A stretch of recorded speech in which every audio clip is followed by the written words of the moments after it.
ballano un palumba e la palumba, erano figli di una sola mamma, attaccato con questo suono, Giulio Forgione all'organetto e Alessandro Inuso al tamburetto.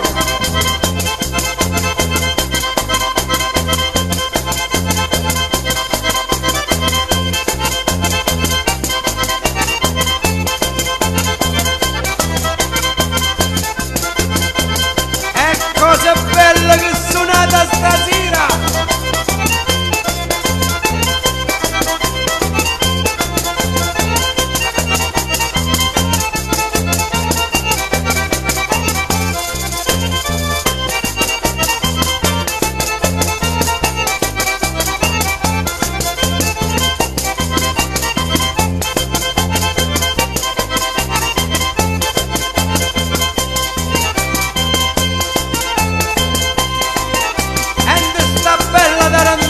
Voleva salutare a Franco Varagalli e a Tony Pisti Adelaide, in Lausciaria, amici cori.